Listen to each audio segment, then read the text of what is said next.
Muy bien, pues bienvenidos a todas y a todos. De nuevo nos presentamos, su servidor, el maestro Sergio Victoria Gómez, coordinador del eje de justicia restaurativa, y mi compañero, el maestro Ernesto Samuel Reacano, quien coordina el eje de mediación del Ayuntamiento de Guadalajara.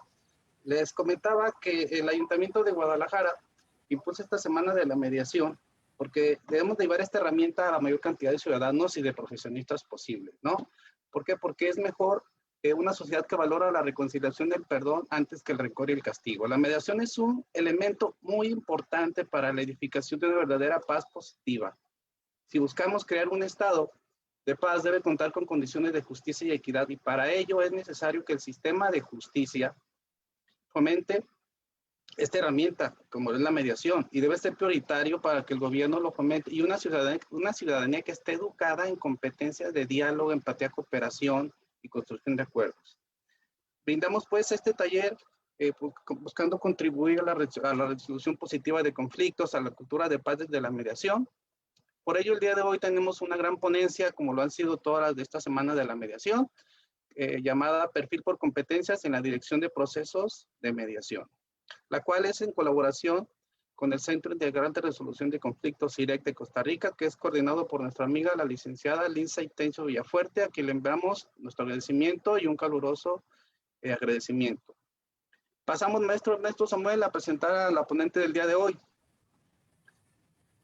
La licenciada Katia Escalante Barbosa es licenciada en Psicología de la Universidad de Costa Rica, mediadora y conciliadora certificada por el Programa de Resolución Alterna de Conflictos de la Corte Suprema de Justicia en convenio con AID. Es capacitadora en el tema de conciliación de la Escuela Judicial de la Corte Suprema de Justicia desde el año de 1996. Es instructora en Desarrollo Humano y Superación Personal de Silva Min, Control de Centroamérica y Silva Min Institute, Laredo, Texas. Ha certificado mediadores desde el año de 1996 hasta la actualidad, impartiendo el curso de certificación con los colegios profesionales de psicología. Es abogadas y trabajadoras sociales en la Cámara de Comercio, así como con universidades como Para la Paz de las Naciones Unidas, Universidad de Costa Rica, Universidad de Escuela Libre de Derecho y con el proyecto de CONARE. En universidades públicas por el diálogo, la vida y la paz 2017, en el que participaron la Universidad de Costa Rica, la Universidad Nacional, la UNED y la Universidad Técnica Nacional UTM. Y actualmente es colaboradora directamente con el CIREC. Pues bienvenida, licenciada Katia Escalante Barbosa. Maestro, ¿algo que quieras comentar para darle los micrófonos a nuestra ponente del día de hoy? Gracias, maestro Sergio. Pues nuevamente repetirles a las personas que nos están viendo por Guadalajara por la Paz, que dejen su nombre completo y su correo electrónico en un solo mensaje, por favor, en un solo mensaje para la asistencia. Y bueno, sin más preámbulo, adelante, bienvenidas, todos sobre los micrófonos. Bienvenidos. Muchísimas gracias. Bienvenidos a todos y a todas a esta actividad formativa. Quisiera, antes de iniciar, dar un agradecimiento especial al Ayuntamiento de Guadalajara a través de la Secretaría General y los ejes de Justicia Restaurativa y Mediación por la coordinación de este evento en la Semana de la Mediación. Un agradecimiento al Secretario General del Ayuntamiento de Guadalajara, el licenciado Víctor Sánchez Orozco, al maestro Sergio Victoria Gómez, coordinador del eje de Justicia Restaurativa, por la alianza con el CIREC y considerarnos siempre en estos espacios, y al maestro Ernesto Samuel Reacano, coordinador del eje de mediación. Quisiera también aprovechar la oportunidad para agradecerle a la licenciada Lindsay Tencio, directora del CIREC, porque ella es una gran lideresa de los equipos de trabajo que definitivamente estamos trabajando en Costa Rica por impactar en una cultura de paz, y creo que eso no sería posible sin el liderazgo que ejerce doña Lindsay, así que le agradezco muchísimo la invitación y hago público ese reconocimiento. Muchas gracias.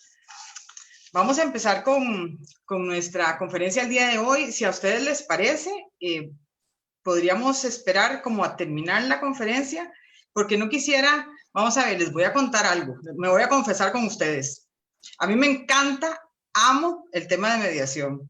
Entonces, si me hacen una pregunta, me quedo en esa pregunta todo el rato. Entonces, si a ustedes les parece, terminamos la presentación para que ustedes tengan toda la información que les preparamos con mucho entusiasmo para el día de hoy y con muchísimo gusto vayan anotando sus preguntas y al final dejamos un espacio para que ustedes las puedan externar, si les parece. ¿Sí? Ok, entonces les voy a compartir la presentación. Ustedes me dicen si se ve bien.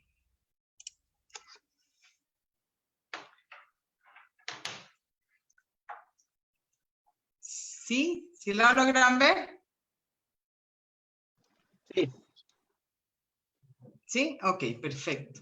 Vamos a activarla y vamos a comprobar que se pasa bien. Vamos a ver.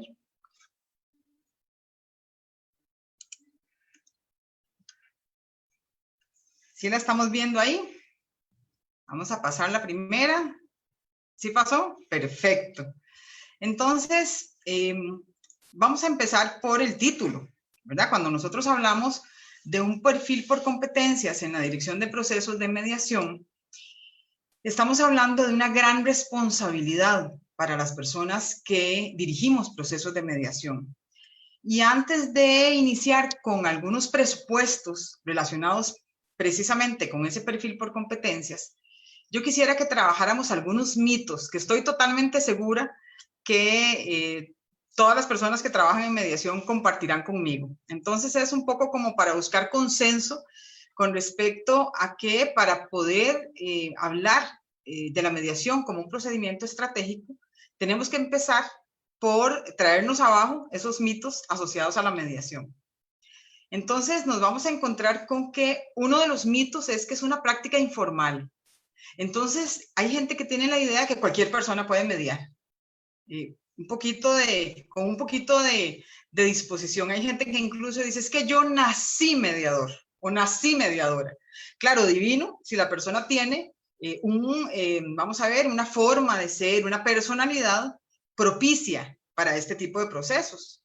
Pero no es cierto que sin preparación las personas puedan dirigir un proceso de mediación.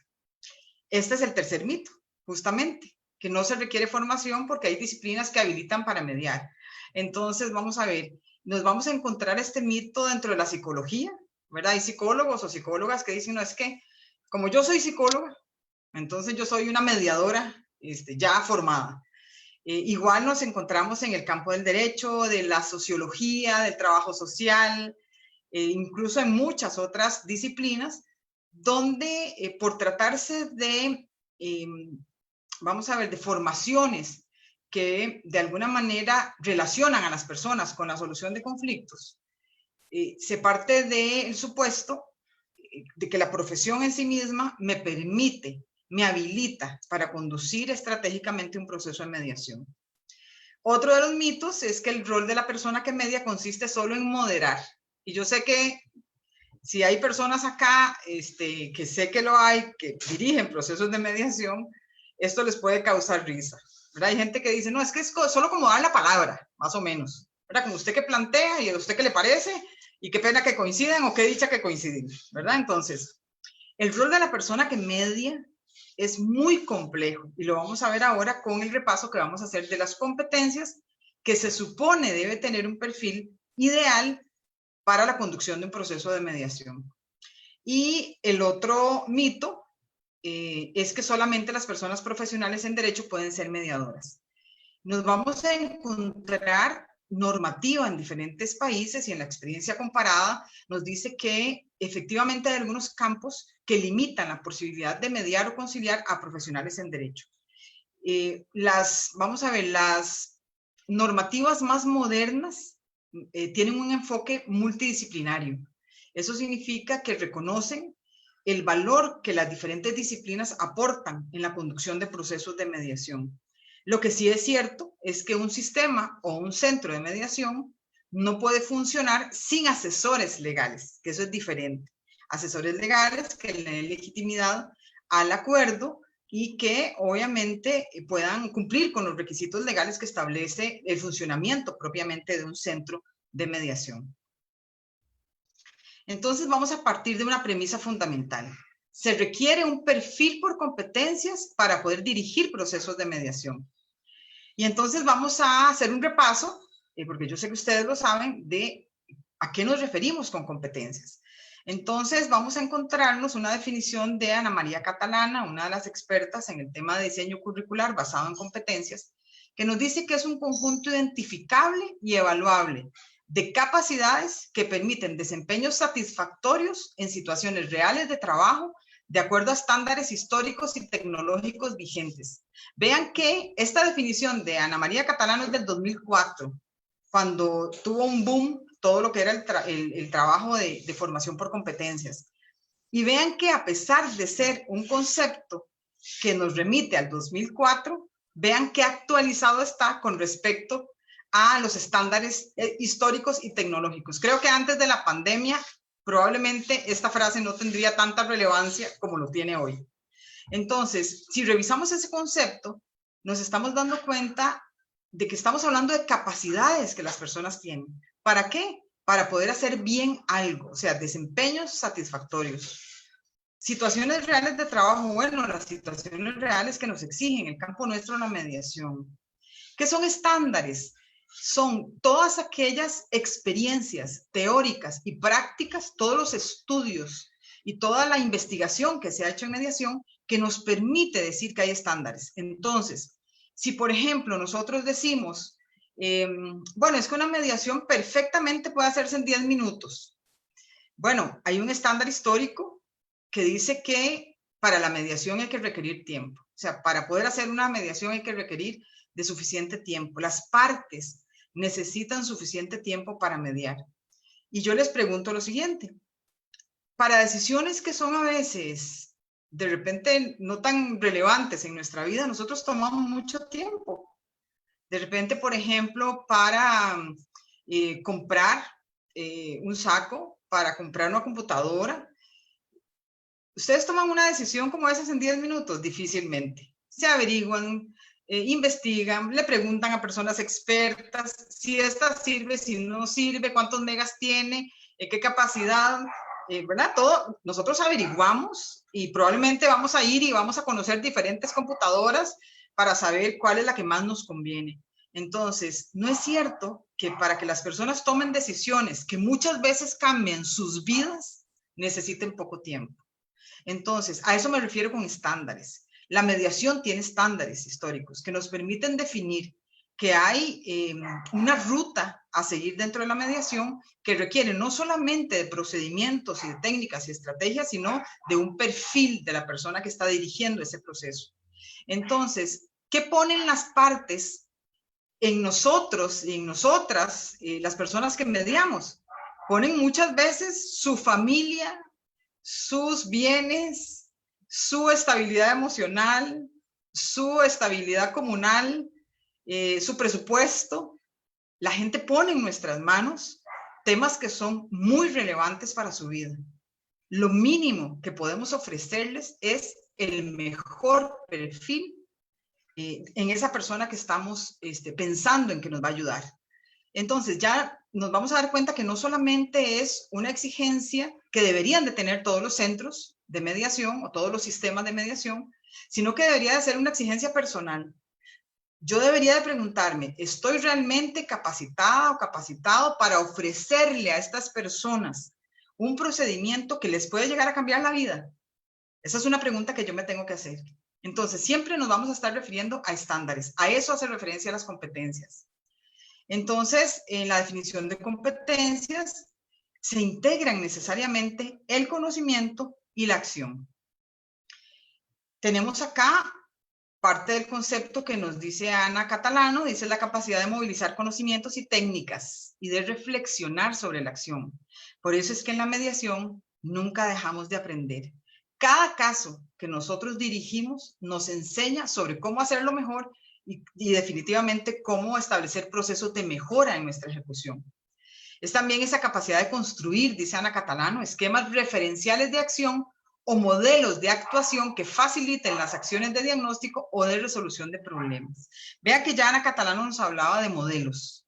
Entonces, cuando nosotros hablamos de un perfil por competencias, ¿de qué estamos hablando? Estamos hablando de este perfil que integra 3 grandes aspectos al menos. Hay otras teorías sobre la formación por competencias y el trabajo por competencias que incluyen algunos elementos diferentes. Entonces, el mínimo que podemos pensar que debe tener un perfil por competencias es el saber hacer y el saber ser. Entonces, vamos a ver en cada uno de estos ámbitos cuáles son los elementos mínimos que debe de procurar este perfil ideal. En el saber, bueno, ¿qué tenemos que saber las personas que trabajamos en mediación? ¿Solamente sobre mediación? No. Las personas que trabajamos en mediación tenemos que ser expertas en la teoría del conflicto. ¿Cuáles son todas aquellas connotaciones sociales que tiene el conflicto? Históricamente, cómo manejan nuestras sociedades el conflicto, cuáles son aquellos enfoques inefectivos que utiliza la gente para resolver sus problemas y cómo la mediación puede ofrecerles un cambio en esa visión del conflicto. Cómo pasamos de ayudarle a las personas a pensar que el conflicto es un problema, un obstáculo, un impedimento, a entender el conflicto como una oportunidad para restablecer un equilibrio que se ha perdido. Tenemos que ser conocedores de todos los mecanismos RAC que existen. ¿Por qué? Porque son como todos los elementos que acompañan a la mediación. Yo no puedo decir que sé de mediación si no sé cuál es la diferencia entre la mediación y el arbitraje, por ejemplo. Tengo que saber que existen otros mecanismos alternativos y que se diferencian desde el punto de vista práctico y desde el punto de vista teórico, incluso desde el punto de vista jurídico, con la mediación.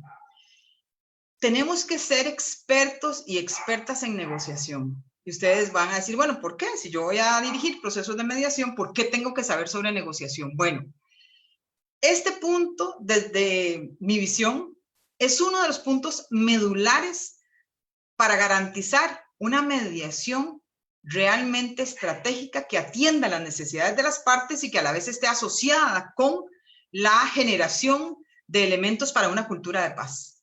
Y es que en la medida en que yo comprendo que la negociación es lo que está en la base de la mediación, es que voy a permitir que efectivamente sean las partes las que resuelvan su problema. Si yo voy a dirigir procesos de mediación en los que me considero una persona experta, una persona que puede aportar criterio sobre el fondo, en que saco de mi manga las mejores soluciones para ofrecérselas a las partes. Si yo hago todo esto y pierdo de vista que lo que estoy favoreciendo y facilitando es un proceso de acercamiento entre las personas, si yo no hago esto, yo voy a perder de vista el objetivo último de la mediación, que es que las personas recuperen su capacidad de diálogo, que las personas recuperen esa capacidad para defender sus intereses y reconocer en la otra persona sus propios intereses. ¿Cómo hacer para empatar esos intereses de todas las partes que se reúnen alrededor de la mediación? Si yo no reconozco en la negociación la posibilidad de que las personas se comuniquen directamente, identifiquen sus intereses y pacten, voy a perder de vista cuál es la cosmovisión de la mediación. Cada vez que nosotros hacemos una mediación en la que reconocemos que lo que está en la base es la negociación entre las partes, estamos aportando definitivamente a lo que es cultura de paz. Si yo hago una mediación en la que soy yo quien decide cómo se resuelve el problema, no estoy aportando a la cultura de paz, porque estoy reproduciendo un modelo social que además a la gente le encanta, que es un modelo totalmente paternalista y tutelar, donde esperamos que las personas nos pidan y nos digan qué pueden hacer y nosotros otorgamos un criterio experto. Eso alimenta mucho nuestro ego, pero nos impide la posibilidad de aportar a la cultura de paz. Y finalmente, bueno, dentro de los saberes más importantes, tenemos todo el conocimiento que tiene que ver con la mediación y la conciliación. Recordemos que hay países, por ejemplo, nuestro país, en Costa Rica, la mediación y la conciliación fueron equiparadas desde el punto de vista jurídico. Entonces, no importa en cuál contexto se haga la mediación o la conciliación, tienen el mismo efecto. Sabemos que hay otros países en los que tienen diferencias entre ellas. Entonces, cuando nosotros hablamos de dominar la teoría de la mediación y la conciliación, estamos pensando en ese reconocimiento de cuáles son, por ejemplo, los principios que la fundamentan. Entonces, cuando hablamos de principios que fundamentan la mediación, tenemos todos estos que se nos unen en un solo accionar. Tenemos el principio, y vamos a hacer un repaso muy general, porque yo sé que ustedes probablemente los manejan perfectamente. El principio de libertad de las partes. ¿Cómo nosotros no podemos obligar a la gente a asistir a una mediación? ¿Cómo la mediación siempre tiene que... de repente hay algunas normativas que hacen que la gente tenga la obligación de presentarse a la audiencia, pero nunca podemos obligar a la gente a quedarse en la audiencia y obligarles a mediar. Si las personas, este principio de libertad nos dice también que si las personas quieren retirarse en algún momento del proceso, pueden hacerlo, sin que eso les genere ningún perjuicio. El tema de la confidencialidad, donde nosotros cuidamos la mediación como un espacio seguro para las partes, donde las partes pueden ventilar cualquier tema con la seguridad de que nada de lo que ahí suceda puede salir a otro contexto porque nos asiste el secreto profesional. El principio de participación, y esta es una garantía para las partes, y es de alguna forma un freno para las personas que median y que de alguna forma podrían verse tentadas a sugerir. El principio de participación lo que nos dice es el protagonismo en la mediación necesariamente es de las partes. No puedo ser yo como mediadora o como mediador la persona que protagonice. Las partes son las que tienen que aportar soluciones, tienen que ser las que construyen caminos, tienen que ser las personas que se comprometen con el acuerdo, con las reglas que en ese momento estamos necesitando para que se puedan comunicar de una forma diferente. El principio de información que nos dice que todas las decisiones que las personas tomen dentro de la mediación tienen que cumplir con el principio de decisión informada, que la gente sepa cuáles son todas y cada una de las consecuencias de las decisiones que están tomando. Y también tiene que tener información sobre si la mediación es el mecanismo idóneo para su conflicto. Y eso lo hacemos desde la etapa de evaluación del caso. El principio de contextualidad, a mí me encanta, porque este es el que definitivamente abre el camino para la cultura de paz, y es reconocer que la construcción de las soluciones se debe dar en el contexto de las partes, a partir de sus necesidades, sus intereses, sus expectativas, incluso con respecto a la solución del conflicto, y sus expectativas con respecto al comportamiento de la otra parte. Y el principio de no violencia, que está ahí en amarillo, casi que haciendo, ¿verdad?, como una advertencia, que nos dice que la mediación no es la pomada canaria. La mediación no puede aplicarse ni debe aplicarse para situaciones de violencia, porque no podemos sentar a negociar a personas que han tenido en su relación una asimetría que ha impedido una relación justa, una relación equitativa, una relación libre. Generalmente en una relación de violencia, por no decir siempre, hay una persona que es víctima y otra persona que le agrede, que definitivamente tiene muchos impedimentos probablemente para hacer ejercicios de empatía con la víctima, para tratar de atender las necesidades de la víctima. Yo siempre les digo, ¿qué nos da la idea de que yo me puedo traer un caso donde hay violencia a mediación y obviar la violencia? ¿Cómo se hace? Yo les cuento, por ejemplo, que en los contextos judiciales es muy propio que en los juzgados de pensiones alimentarias se convoque a la gente a conciliar. Claro, uno dice, claro, perfectamente, la pensión alimentaria es un tema típico en los sistemas judiciales para convocar a mediación. El tema es, ¿estoy garantizando yo que en esa relación de las personas no hay violencia? Porque resulta que cuando se hace un análisis de muchos de los casos que ingresan a estos juzgados de pensiones alimentarias, nos encontramos con relaciones de violencia. Entonces, ¿cuál es la justificación que muchas veces utilizan las personas juzgadoras, que dicen los jueces y las juezas? No, es que aquí no vamos a hablar de la violencia, vamos a hablar solamente de la pensión alimentaria. Entonces, la pregunta que nos hacemos es, ¿cómo hacemos para suscribir de la relación violenta toda la historia de violencia para que la gente libremente hable sobre el tema de pensiones alimentarias? Entonces nos vamos a encontrar, como ha sucedido y en los análisis que se han hecho en la experiencia comparada, que en muchos juzgados, en muchos tribunales, en muchos poderes judiciales del mundo, los acuerdos que se hacen muchas veces en pensiones, en el tema de pensiones alimentarias, son acuerdos injustos. ¿Por qué? Porque la víctima suscribe acuerdos por mucho menos de lo que realmente ocupan las personas menores de edad para su supervivencia y su sobrevivencia. ¿Por qué? Por temor, ¿verdad? Suscriben acuerdos que son a veces hasta ridículos, con tal de no contrariar, ¿verdad?, a la persona que le ha agredido. Pero igual no me voy a quedar con el tema de violencia porque podría quedarme aquí 3 horas convenciéndoles de por qué no podemos mediar temas de violencia. Vamos a avanzar. El tema, otro de los grandes saberes en el perfil de la persona que conduce procesos de mediación es el tema de comunicación.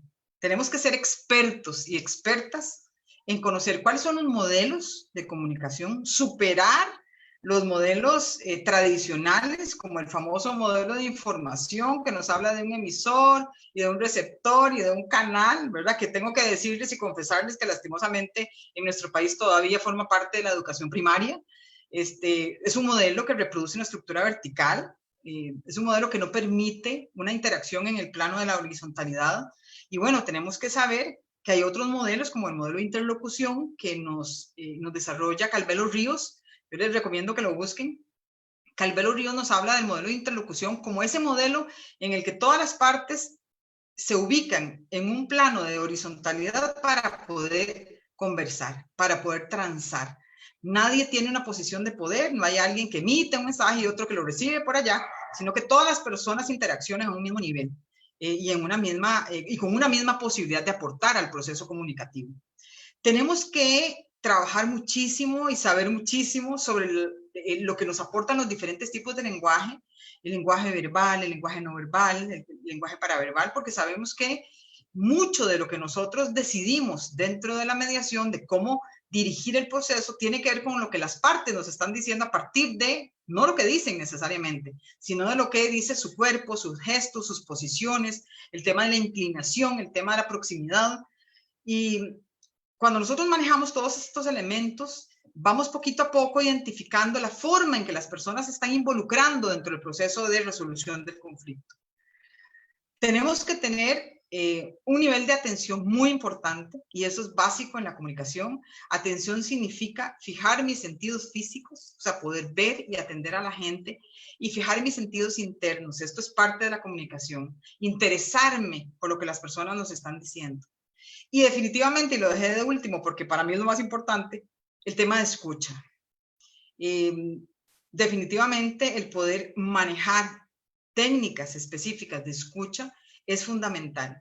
Muchas de las personas que nos solicitan ayuda no han logrado resolver sus conflictos porque nunca se han sentido escuchados. Cuando nosotros empezamos a escucharles y a atenderles y a validarles su punto de vista, permitiéndoles sentirse de la forma que se han sentido, invitándoles a un proceso diferente de comunicación, nos damos cuenta de cómo las personas, una vez que han logrado sentirse atendidas, empiezan a cambiar de actitud. Pero todo esto requiere de experticia. Tenemos que manejar con mucha experticia el tema de escucha. Vamos con la segunda gran área de las competencias. Empezamos con el saber, ahora tenemos acá el saber hacer. ¿Cómo hago yo una mediación? Tengo que tener definitivamente habilidades, tengo que tener destrezas, tengo que conocer técnicas, tengo que conocer estrategias. Por ejemplo, una de las estrategias que manejamos en mediación están asociadas precisamente con la forma en que las personas deben negociar entre sí. Entonces, ¿por qué nosotros tenemos que manejar? Vuelvo al tema de negociación. ¿Por qué yo tengo que conocer y manejar estrategias para negociar? Porque tengo que trasladarlas a manos de las partes, porque las personas naturalmente no saben negociar. Entonces, es mi responsabilidad como mediadora o como mediador poner en manos de las partes las estrategias que éstas pueden utilizar para poder lograr un acuerdo que sea satisfactorio a sus intereses. Dentro de este saber hacer, yo tengo que saber conocer, poder implementar diferentes modelos de mediación. Porque ¿quién escoge el modelo de mediación? Lo escogen las partes.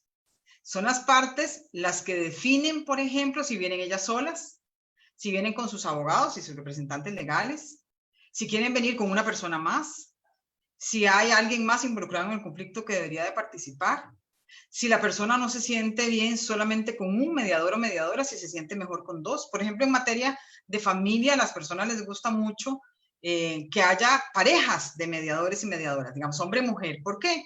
Porque permite un nivel de identificación y un proceso de comediación que permite un abordaje más integral. ¿Qué pasa? ¿Qué nos pasa muchas veces en familia? Que la gente llega, digamos, llegan, por ejemplo, una de las posibilidades es hombre y mujer. Entonces, si el hombre se encuentra con un mediador hombre, ¿qué piensa la mujer? Ah, no, aquí entré, como decimos en mi país, entré quedando. No sé cómo dirán allá, pero aquí decimos entré quedando. ¿Qué pasa si llegan hombre y mujer y hay una mediadora mujer? ¿Qué dice el hombre? Ah, ya se va a poner a favor de ella. Ya definitivamente van a hacer, como dice muy bien el maestro Ernesto, van a hacer ahí alianzas. Entonces, ese tema generalmente lo resolvemos con modelos de comediación. Yo tengo que manejar el modelo de comediación. Tengo que manejar el modelo con representantes o sin representantes legales. Tengo que manejar el modelo de mediación con panel, donde yo incluyo a diferentes personas, incluso con diferentes formaciones, para dirigir un proceso de mediación que, por ejemplo, es multipartes. Y va a requerir de un nivel de integración más amplio de ese cuerpo de mediadoras y mediadores para poder manejar todo el contexto de la mediación. Tenemos que dominar un modelo de mediación o de conciliación que nos indique cuál es el camino a seguir, un procedimiento. Nosotros cuando en el CIDEC siempre que capacitamos a las personas y certificamos a las personas mediadoras, les decimos, hay algo que usted va a tener de garantía con este curso. Y es que usted va a saber exactamente qué hacer desde que se sienta con las partes hasta que sale con el acuerdo. Si esto nosotros no lo podemos hacer, va a generar un nivel muy alto de incertidumbre y además no nos va a dar garantía de éxito. Yo tengo que tener, por eso es que decimos que es un modelo científico. ¿Por qué? Porque tiene etapas, porque tiene técnicas, porque tiene estrategias. Y si yo lo implemento tal y como está establecido un procedimiento bien sistemático, puedo garantizar el éxito del proceso. La experiencia comparada nos ha dicho, y todos los estudios nos han dicho, que alrededor del 85-90% del éxito en una mediación no está dado por la voluntad que tienen las personas para mediar, o para negociar, o para pactar. Está dado por la habilidad de la persona que dirige el proceso de mediación. ¿Esto qué quiere decir? Que nosotros y nosotras tenemos la posibilidad de ayudar a las partes a buscar un acuerdo, aún en aquellos casos en que las personas venían total y absolutamente decididas a no resolver su problema, porque eso sucede. Y obviamente tenemos que conocer y dominar el marco jurídico que nos permite definir cuáles son los alcances de los procesos de mediación. Finalmente llegamos al saber ser. Recordemos entonces que las competencias tienen tres grandes áreas: el saber hacer y el saber ser. El saber ser tiene que ver con actitudes, tiene que ver con el marco ético, tiene que ver con los valores y con todas las aptitudes asociadas a la inteligencia emocional. Así es. La gente dice, bueno, pero ¿qué tiene que ver la mediación con inteligencia emocional? A ver, si yo tengo a un mediador o una mediadora que en medio proceso se va a enojar con las partes, si por ejemplo las partes están incumpliendo alguna regla y les pegan una gritada, nos damos cuenta que se necesita inteligencia emocional. Se necesita mucha paciencia con las partes. Eso es inteligencia emocional. Se necesita tener la capacidad de salirnos de nuestro estado emocional para poder ver el proceso y no involucrarnos con lo que ahí está pasando, ni sensibilizarnos demasiado, que dejamos de poder ayudar, ni involucrarnos de manera muy ajena, ¿verdad? Siempre tenemos que buscar como un punto medio. Entonces, cuando nosotros hablamos de este saber ser, es cuando nos damos cuenta de que hay grandes áreas de nuestro conocimiento y de nuestra experticia en mediación que tienen que ser muy bien trabajadas. Y aquí tenemos esas 3 grandes áreas que como mínimo nosotros tenemos que trabajar mucho para fortalecer nuestro perfil. La primera tiene que ver con el tema del poder. Y el poder hace referencia a diferentes esquemas. No solamente es cómo manejo yo como mediador o como mediadora el poder, sino cómo permito que las personas se relacionen a partir de las estructuras de poder. Entonces, la primera revisión es una revisión personal, por eso decimos que es la parte del saber ser. Esa revisión personal que me dice, a ver, yo tengo la capacidad de ponerme en un plano horizontal con las personas. Tengo claridad en que no soy la persona que va a dirigir el proceso en cuanto al contenido, a la forma. Tengo claro en que no son mis puntos de vista los que van a prevalecer acá. Tengo claro de que yo no tengo la posibilidad de elegir cuál solución es la mejor. Todo eso tiene que ver con esa revisión que yo me hago con respecto al poder. Y en el segundo momento es, ok, ¿qué tipo de relación tienen las partes en relación al poder? ¿Cómo se comunican? La forma en que se comunican les está permitiendo identificar y posicionar sus intereses, o hay un desequilibrio de poder. Si hay un desequilibrio de poder, yo tengo que manejar, no solamente puedo identificarlo, sino tengo que manejar técnicas y estrategias para poder balancear ese poder. El segundo gran tema es el tema de género y violencia. ¿Por qué este tema tiene que ver con la mediación? Vamos a ver, porque las mujeres y los hombres hemos sido socializados de manera diferente en relación al conflicto. Entonces, tenemos que conocer cuáles son esas connotaciones que puede tener el conflicto, que pueden estar sesgadas por el tema de género, por las vivencias de género, por la socialización de género. Y por otro lado, el tema de violencia lo que nos dice es que yo tengo que tener un sensor muy particular para detectar cuando la relación entre las partes está generando un proceso de negociación que no es equitativo. Y para eso yo tengo que formarme, porque esto no se trae solo. Yo tengo que conocer cuáles son las microviolencias, tengo que conocer cuáles son las actitudes de las partes que pueden constituir violencia. Tengo que saber si eso es posible de manejarlo en mediación o no, porque si de repente son actitudes aisladas, lo podría manejar. Si tiene que ver nada más con el tema de poder, lo podría manejar. Pero si tiene que ver con violencia estructural, no lo puedo manejar. Y entonces tendría que reconocer que el caso no es posible de continuar en mediación. Y este otro tema que lo puse bien grande, que tiene que ver con el tema de ética. Nuestra práctica definitivamente tiene que estar dentro de un marco deontológico que dirige nuestra actuación. Entonces, vamos a ver que el poder identificar el que tenemos una ruta de trabajo, una ruta ética de trabajo en mediación es sumamente importante. No solamente para validar la mediación como un mecanismo idóneo para resolver conflictos, sino para posicionarla como un mecanismo válido a nivel social para resolver conflictos. En el momento en que la mediación se utilice de manera, a ver, lo voy a decir feo, lo voy a tratar de decir bonito, de manera retorcida, ¿verdad? Para satisfacer los intereses de alguien, ¿verdad? Únicamente, en ese momento vamos a dejar de posicionar la mediación como un mecanismo por excelencia para la resolución de conflictos. Entonces, acá recordemos desde el punto de vista ético el tema de por qué tengo que informar a las personas cuando la mediación es el mecanismo ideal o cuando no es el mecanismo ideal. Cómo tengo que realmente guardar reservas sobre lo que ahí sucede. Cómo tengo que obligarme, y ahora le vamos a dedicar un momentito especial al tema de la imparcialidad. Cómo me tengo que obligar a comportarme de manera equitativa con las partes.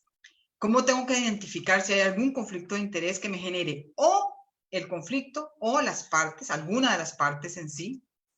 Cómo tengo que procurar siempre la justicia del acuerdo, no a partir de lo que yo considere justo, sino a partir del criterio de justicia de las partes. Y definitivamente, y para mí es sumamente importante en este campo, tengo que obligarme dentro de este esquema ético a mantenerme actualizada y actualizado. Yo les voy a decir algo, si ustedes me hubieran preguntado hace un año si era posible hacer buenos procesos de mediación en línea, yo les hubiera dicho, no, no creo. Para mí la mediación tiene que ser presencial. Y en este momento, después de un año de pandemia, estoy total y absolutamente convencida de que yo puedo hacer mediaciones virtuales excelentes siempre y cuando me capacite. No solamente en lo tecnológico, porque les voy a comentar algo y obviamente no voy a decir nombres. Hay organizaciones que dan cursos de mediación en línea y ustedes se inscriben y se dan cuenta que en lo que capacitan es en la parte tecnológica. Que si apaga el micrófono, que si no lo apaga, que si, qué hacer con los imprevistos, ¿verdad? Que si se encendió la luz, si se apagó, si se le fue el internet, cómo nos comunicamos. No, eso está divino. Justamente al proceso de actualización que nos hemos enfrentado este año es saber qué hacemos con el entorno virtual, cómo lo manejamos, cómo compartimos pantalla. Por ejemplo, en los procesos formativos la gente lucha con las pizarras de las aplicaciones, ¿verdad? Con la de Teams, con la de Zoom, que se me borró, que puse el borrador aquí en el centro y se me borró toda la pizarra, ¿verdad? Bueno, ¿cómo buscamos alternativas, por ejemplo, para que la pizarra sea una presentación de PowerPoint con una pizarra divina donde yo puedo escribir, puedo manipular, ¿verdad? Y la gente se siente cómoda haciendo mediaciones en línea. Todo eso lo tuvimos que aprender, pero nunca podemos dejar de lado la parte técnica. Dentro de este entorno virtual, este deber ético de la capacitación permanente me dice que yo puedo hacer mediaciones en línea siempre y cuando mantenga el esquema técnico. ¿Qué significa el esquema técnico? Que yo haga igual entrevistas de evaluación del caso, que yo traiga a la gente a una sesión de mediación conjunta, que yo aplique técnicas, que yo les pida que tengan la cámara abierta para poder ver su lenguaje corporal, donde yo permito la interacción entre las personas, donde incluso puedo tener reuniones separadas o caucus, ¿verdad? Dentro del entorno virtual. Entonces, nunca podemos, esta capacitación permanente, sobre todo en este año de pandemia, nos ha obligado a comprender que no solamente debemos de ser muy ágiles en el manejo de los recursos tecnológicos, tenemos que rescatar el verdadero valor de la mediación dentro de lo tecnológico, ¿sí? Porque repito, yo tuve la experiencia, no lo digo porque me lo contaron, yo tuve la experiencia de cursos en los que todo el curso fue sobre el manejo tecnológico. Y yo decía, bueno, que dicha que soy mediadora, porque qué tal que hubiera esperado que me formaran en mediación con este curso. Entonces, nunca perdamos de vista dentro de este saber ser el que nuestro marco ético nos exige, no solamente todos estos deberes que nos dirigen, sino nos exige el que nos mantengamos actualizadas y actualizados. Definitivamente, eso se lo debemos a las personas. Les decía que íbamos a dedicar un momentito a detenernos en el tema de la imparcialidad. Cuando hablamos de imparcialidad y de esa obligación que tenemos de no favorecer a ninguna de las personas, por lo primero que tenemos que empezar es por reconocer que somos seres humanos, primero. Que como seres humanos tenemos valores, creencias y prejuicios. Y que es total y absolutamente natural y esperable que los tengamos. Pero tengo que tenerlos muy bien identificados. ¿Para qué? Para que todo esto no vaya a interferir con la conducción del proceso de mediación. Muchas mediaciones no terminan bien, las partes muchas veces no terminan satisfechas con el resultado porque sienten que de alguna forma el proceso, como que hubo una mano oculta ahí que iba dirigiendo el proceso hacia un fin.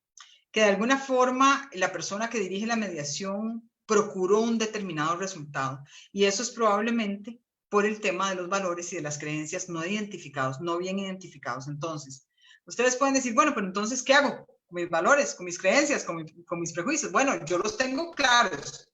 Yo tengo que tener muy bien identificado cuáles son mis prejuicios, por ejemplo, para poder identificar entonces y para poder replantearme si yo debo o no intervenir en un proceso de mediación. Ese sería el primer paso. Si yo debo excusarme de intervenir cuando yo reconozco que el caso en sí o las personas me generan a mí alguna tendencia a favorecer a alguna de ellas. Si yo lo tengo claro, que tengo claro mis valores, mis creencias y mis prejuicios y creo que las puedo controlar, creo que las puedo manejar, bueno, entonces me aboco al conocimiento del proceso de mediación de este determinado conflicto, con la certeza de que no voy a permitir que estos tengan injerencia en la conducción propia del proceso. Pero eso únicamente lo puedo hacer con una clara toma de conciencia. Y esto tiene que ver con nuestro marco ético. Que yo tenga la capacidad de verme a mí misma, de verme a mí mismo y de decir, a ver, para este caso yo no debería de mediar. En este caso yo no debería mediar. Me parece que me afecta en lo personal. Me parece que esta persona me cae mal. Desde que la entrevisté la primera vez me cae mal. Y creo que no tiene razón. Entonces, si yo siento que de alguna forma el proceso va a estar viciado por ese valor, por esa creencia, por ese prejuicio, es mejor que nosotros no dirijamos el proceso de mediación. Finalmente, dentro de este saber ser, tenemos todas las competencias asociadas a la inteligencia emocional. Y de nuevo, ¿verdad? Es un tema en el que yo me quedaría 3 días probablemente. Les quito toda la semana de la mediación. ¿Y qué tiene que ver la inteligencia emocional? Decíamos al inicio con la mediación. Claro, tengo que conocerme, tengo que tener mecanismos de autorregulación, tengo que ser una persona muy motivada porque, vamos a ver, mucho de la forma en que las personas se involucran en un proceso de mediación es porque la forma en que nosotros les motivamos. Yo no me imagino a alguien motivado en un proceso de mediación si la mediadora está, bueno, muy buenas tardes, gracias por estar aquí, ¿verdad? Les agradezco mucho que asistieron. La mediación es muy buena para resolver el conflicto. O sea, uno dice, bueno, pero esta es la persona que me va a ayudar a resolver el problema. No, tengo que ser una persona dinámica, que se me note que me gusta, que se me note que conozco, que se me note que estoy motivada por estar ahí, que se note que voy a hacer todo el esfuerzo porque este proceso de mediación llegue a su fin, que voy a hacer todo el esfuerzo para que su conflicto lo puedan resolver de la mejor adecuada, de la forma más adecuada. Tengo que convencer a la gente de que quien tienen ahí al frente definitivamente es el mejor mediador o la mejor mediadora. Ustedes pueden decir, ay, pero eso suena como muy egocéntrico. No. A la gente le tenemos que dar confianza. Entonces, tenemos que comportarnos como si nosotros estuviéramos atendiendo a alguien que es muy importante para nosotros. Entonces, yo les pregunto a ustedes, ¿qué tipo de mediador les gustaría a ustedes para un familiar suyo cercano? ¿Alguien muy pasivo, alguien así como monótono, o alguien muy bueno, con muy buena experiencia, como dinámico, como que le guste, como que se involucre, ¿verdad? Entonces, al mediador o mediadora ideal que quisiera para mí, ese es el que tengo que ser yo. Porque tenemos la obligación de ofrecerle a la gente en nuestro mejor perfil, el mejor perfil definitivamente. Creo que no es necesario que explique por qué es importante la empatía. ¿Verdad? Esa capacidad que tenemos para ponernos en el lugar de la persona, comprender su punto de vista, reconocer por qué es importante que la persona pueda resolver su problema. Y cuando yo hago empatía, entonces ahí sí le ofrezco a la persona mi mejor perfil. Y definitivamente las habilidades sociales. Cuando hablamos de habilidades sociales es, bueno, yo mismo tengo que ser experta y experto en liderar el procedimiento. Tengo que ser una persona experta en facilitar el proceso. Tengo que ser una persona experta en todas las aristas que puede tener un conflicto. Y eso significa habilidades sociales. Habilidad social para conducir, habilidad social para integrar, habilidad social para involucrar, habilidad social para devolverle a las personas su capacidad de diálogo. Esas son habilidades sociales. Entonces, definitivamente la inteligencia emocional es uno de los componentes más importantes de ese saber ser. Con esto, yo finalizo mi presentación y estoy totalmente y absolutamente abierta a las preguntas, a las inquietudes, a las sugerencias, a las oportunidades de mejora. Muchísimas gracias. Gracias, maestra. A ver, vamos a permitir a alguien que tenga alguna pregunta, por favor, que solamente levante la mano aquí de manera digital, virtual, y le podemos dar la voz mientras se anima. A ver, Judith Frisi va a tomar la palabra. ¿Tiene alguna pregunta? No, muchas gracias. Disculpe, se activó el micrófono, perdón. No se preocupe. El licenciado Alfredo de Jesús Patricio. Adelante, por favor. Sí, gracias. Muy buenas tardes a todas las personas presentes. Active su cámara, por favor, licenciado Alfredo, para que lo podamos conocer. Ok.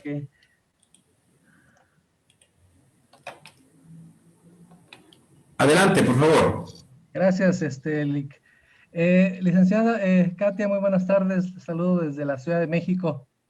Mi pregunta es en relación al tema que hace ratito. Permítame, le voy a bajar acá el... Perdón. No se preocupe. En relación al perfil, hace unos instantes mencionó que una persona dinámica es la persona que va a brindar confianza.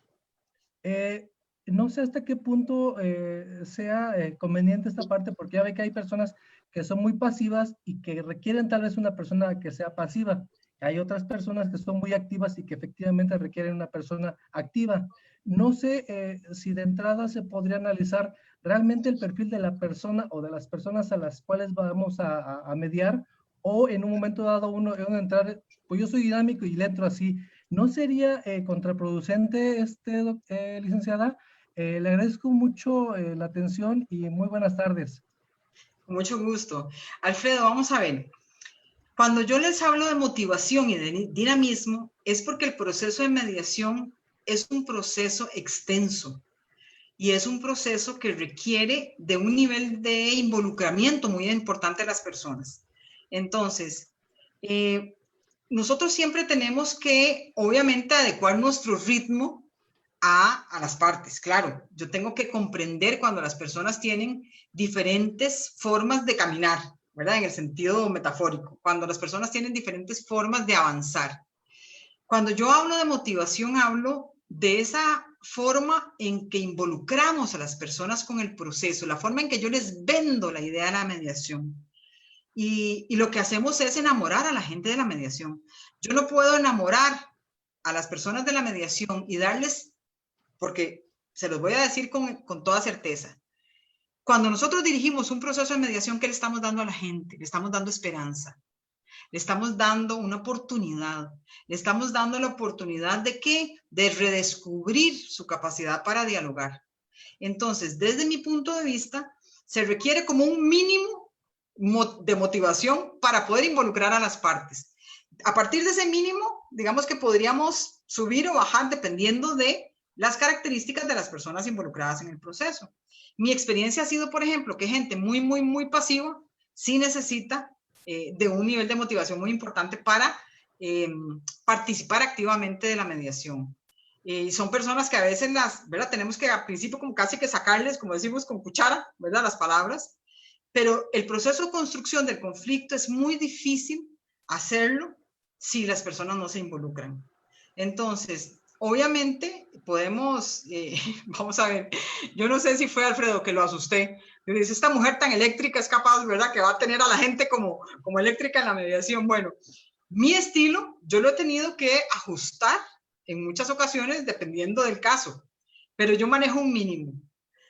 Yo creo que las personas requieren de un nivel de energía importante para poder permanecer trabajando, porque vamos a ver, si nosotros pensamos en que el estándar de mediación es que las personas podrían durar hasta 3 o 5 horas en un proceso de mediación y que podríamos tener más sesiones de mediación donde vamos a repetir las 3 o las 5 horas, yo no imagino a la gente entretenida y motivada si quien está dirigiendo el proceso es una persona muy pasiva.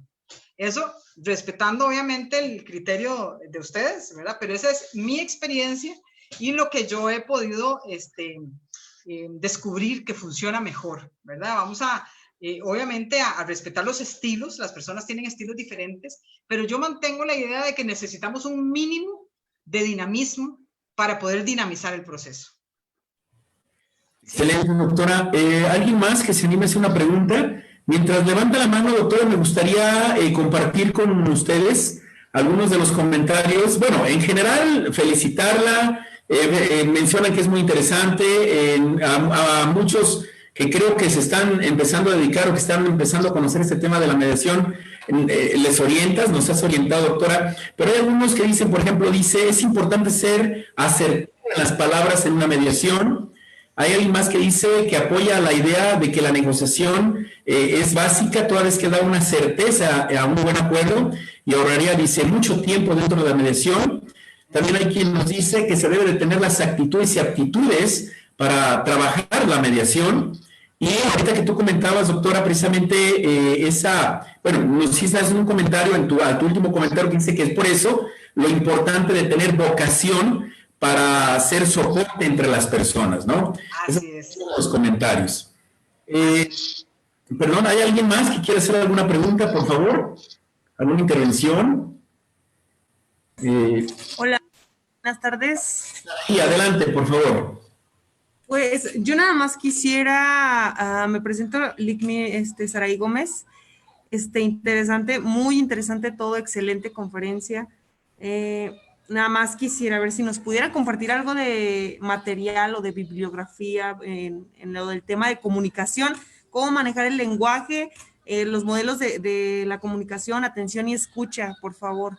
Bueno, vamos a ver, en el tema de escucha les recomiendo a Madeleine Burley Allen. Para mí es, vamos a ver, la autora que trabaja mejor el tema de escucha. Madeleine Burley Allen. Madeleine Burley, se escribe Burley. Allen con doble L. Madeleine Burley Allen no solamente nos introduce al tema de escucha, nos habla de niveles, de enfoques, de estilos de escucha, de lo que es el ciclo estático y el ciclo dinámico en la escucha, nos habla de los métodos para mejorar la capacidad de escucha, sino que además su libro es un manual de trabajo, nos va haciendo ejercicios de escucha para que nosotros vayamos midiendo cómo es nuestra capacidad de escucha. Entonces es una forma de ir casi que trabajando en uno mismo y en una misma, ¿verdad? Para mejorar esa habilidad de escucha. Para mí, aunque sea un libro que no es muy reciente, pero para mí es como un manual básico de mediación, es el libro de Fulbert Taylor, ¿verdad? El de la mediación para resolver conflictos. Definitivamente, el libro de todos los libros de William Ury, el que para mí es emblemático para aplicar en la mediación es el de Supere el No, de William Ury. De hecho, ustedes se van a encontrar videos preciosos de Ury en internet, ¿verdad? Que son muy, muy educativos. Para el tema de comunicación, con relación al tema de los modelos, podemos buscar a Calvelo Ríos, que nos habla del modelo de información que queremos superar, ¿verdad? Y el modelo de interlocución. Me parece que con eso tienen para estudiar un buen rato. Excelente, muchísimas gracias y Muchísimo excelente gusto. Conferencia. Gracias. Muchas gracias. Encantada de verdad de compartir con ustedes. Gracias, doctora. Pues acá nos sigue diciendo, las personas siguen opinando, siguen virtiendo sus comentarios. Dice, hay que mostrar seguridad cuando se habla frente a los mediados para que sientan la confianza de expresar su conflicto, porque saben que están frente a alguien que está realmente preparado. Exacto. Dice, hay que mostrar seguridad cuando se habla, bueno, ya lo comenté. Bueno, felicitaciones y bueno, maestro Sergio, algo que tú quieres comentar. La doctora Lindsay, algo que quiera comentar, por favor, también con su experiencia. Sí, nos gustaría, primero, antes que nada, un saludo breve de Lindsay, si nos hiciera el favor, como coordinadora del CIREC. Hoy nos envió, como siempre, el equipo del CIREC grandes ponentes. Un saludo, Lindsay. Un saludo cordial para todos y todas hoy. De verdad que muy agradecidas de poder compartir este espacio hoy con ustedes, siempre a la orden. Yo creo que desde que fuimos a México hicimos grandes alianzas, grandes amigos que ya hoy vemos fruto de todo ese esfuerzo que se realizó. Entonces, desde el centro, desde el Colegio de Profesionales en Psicología, siempre a la orden, siempre muy agradecidos con poder participar y compartir y poder traerles también excelentes ponentes que sabemos que pueden aportar a que construyamos cultura de paz, que es el objetivo tanto de ustedes como de nosotros. Entonces, muchísimas gracias y gusto de saludarlos. Un abrazo hasta Costa Rica, nuestro país hermano. Licenciada Katia Escalante Barbosa, muchísimas gracias por todo. Esta conferencia fue todo un éxito. No paramos de recibir felicitaciones de los asistentes en Zoom, en Facebook en vivo. Pero lo más importante es que creo que conseguimos remover las conciencias, hacer un autoanálisis de los asistentes sobre los procesos de mediación. Como sabes, ese era uno de nuestros objetivos. Además, creo que no hubiéramos podido tener una mejor ponente sobre este tema el día de hoy. Yo personalmente me guardé en mi cabeza un par de cosas, la actualización constante y la ética profesional, que no debe faltar. Y pues a nombre del alcalde Ismael del Toro Castro, a nombre del secretario general Víctor Manuel Sánchez Orozco, de mi compañero Ernesto Samuel Reacano, pues a todos los asistentes y en especial a Katy Escalante, un abrazo y un agradecimiento total para todos. Muchas gracias. Maestro Ernesto, con muchísimo gusto, de verdad, encantadísima de compartir con ustedes. Yo a Lindsay nunca le puedo decir que no, así es que siempre que nos pidan ayuda, ahí vamos a estar, de verdad, para servirles. Muchísimas gracias. Gracias, doctoras. Nos están preguntando sus redes sociales, ¿dónde las pueden localizar, por favor? Adelante. Bueno, en la dirección del CIREC y en la página del CIREC con Lindsay. Y bueno, nosotras estamos enlazadas. Así es que con Lindsay podemos coordinar todo lo que ustedes requieran, con muchísimo gusto. Sí, por ahí vimos peticiones de nuestros invitados. Vamos a hacer por ahí un resumen y lo platicamos con Lindsay, a ver si nos pudiéramos coordinar, porque hay cosas que nos están pidiendo, que sugieren pues ampliar un poquito ciertos temas, y lo platicamos, Lindsay, y vemos. Sí, encantadísima. Disculpa la interrupción. Yo también les puse en el chat los autores que doña Katia les mencionó. Les puse la página del CIREC, ahí también pueden encontrar la página de Facebook, por ejemplo. Y no, de verdad que muchísimas gracias, a la orden para poder ampliar lo que tengamos que ampliar.